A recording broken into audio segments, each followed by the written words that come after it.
ലോക ഫുട്ബോളിൽ അർജന്റീന വീണ്ടും അജയരാണെന്ന് തെളിയിച്ചിരിക്കുന്നു. Copa America വിജയിച്ചിരിക്കുന്നു. ലോകത്തെ ഏറ്റവും വലിയ അർജന്റീൻ ആരാധകരിൽ ഒരാളായ നമ്മുടെ എല്ലാം പ്രിയപ്പെട്ട IM വിജയൻ നമ്മളൊപ്പം ഉണ്ട്.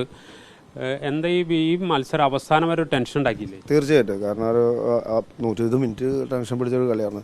ഫസ്റ്റ് ഹാഫ് കളി പറഞ്ഞപ്പോൾ രണ്ട് ഉള്ളെങ്കിൽ കൊളംബിയ ജയിക്കുന്നു. പക്ഷേ അവർ പിടിച്ചു നിന്നു. സെക്കൻഡ് ഹാഫ് കുറച്ച് നേരം കളിച്ചു. അർജന്റീന കുറച്ച് നന്നായിട്ട് കളിച്ചു.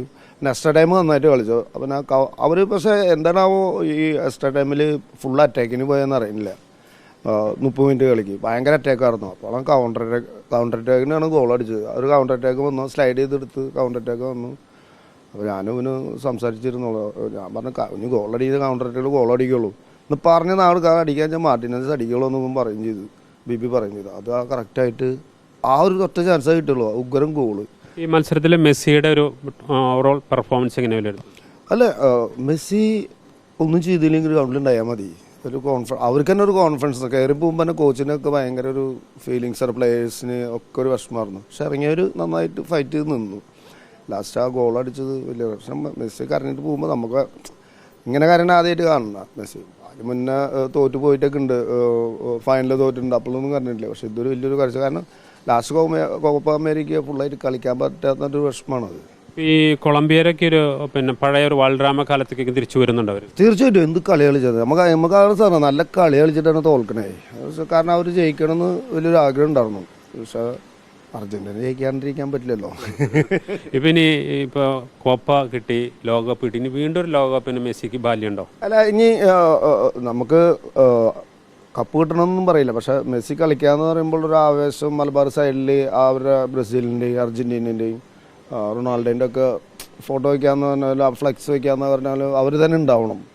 ജസ്റ്റ് അവർ കളിച്ചാൽ മതി, ടീമിലുണ്ടായാൽ മതി. ഒരു കാലത്ത് ഈ ലോക ഫുട്ബോളിൽ തന്നെ ഒരുപാട് വലിയ താരനിര ഉണ്ടായിരുന്നു. ഇപ്പോൾ അത് കുറഞ്ഞു വരുമല്ലേ ശരിക്കും? ഇപ്പോൾ ഈ കോപ്പയും അതുപോലെ തന്നെ യൂറോപ്യൻ കപ്പൊക്കെയും കാണുമ്പോൾ കാരണം എന്തിനാ നമുക്കറിയാം. 16 വയസ്സായ ചെക്കനെ, സ്പെയിൻ്റെ 16 വയസ്സായ ചെക്കൻ എന്താ പ്ലെയർ, എന്ത് കളി കളിക്കണേ. യങ് സൈഡ് ഇങ്ങനെ വന്നുകൊണ്ടിരിക്കട്ടെ. അടുത്തൊരു മെസ്സി നമുക്ക് ഇങ്ങനെ നോക്കിക്കൊണ്ടിരിക്കല്ലേ. അപ്പോൾ വലിയൊരു കാര്യം യങ് സൈഡാണ് ഏറ്റവും അധികം വരേണ്ടത്. ഇന്ത്യക്ക് ഈ ഇത്തരം മത്സരങ്ങൾ ഇപ്പോൾ ഏറ്റവും കൂടുതൽ ഇപ്പോൾ നമുക്ക് കഴിഞ്ഞ ലോകകപ്പ് കണ്ടു. ലോകത്തെ ഏറ്റവും അധികം ഫുട്ബോൾ ആരാധകരുള്ള ഒന്ന് സ്ഥലം കേരളമാണ്, ഇന്ത്യയാണ്. ഈ സാധ്യത ഇതൊക്കെ കണ്ടിട്ട് വല്ല സാധ്യതകൾക്ക് സാധ്യതയുണ്ടോ?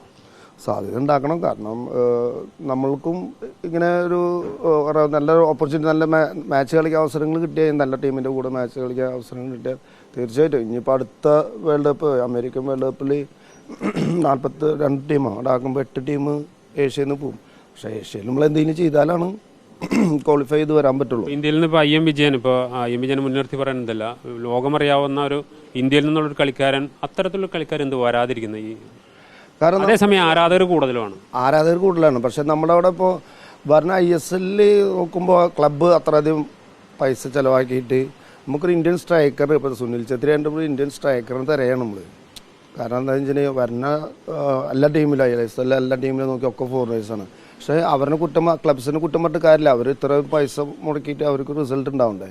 പക്ഷെ നമ്മുടെ പ്ലെയേഴ്സ് അതിനുള്ള നല്ലൊരു സ്ട്രൈക്കർ ഇന്ത്യൻ ടീമിന് ആവശ്യമുണ്ടെന്ന് പറഞ്ഞാൽ അതിനുള്ള പ്രാക്ടീസൊക്കെ നന്നായി വന്ന് ഇവർ വരുമ്പോൾ തന്നെ 1 കൊല്ലോ 2 കൊല്ലമൊക്കെ നിൽക്കണുള്ളൂ. പിന്നെ അങ്ങോട്ട് ഇല്ലാണ്ടായി പോവാണ്. ഒരു കണ്ടിന്യൂസ് അങ്ങനെ ഇന്ത്യ കളിച്ച് വരുമ്പോൾ ഇപ്പോൾ സുനിൽ ഛത്രി എന്ന് പറഞ്ഞാൽ എത്ര വർഷമായിട്ടും കളിക്കണതാണ്.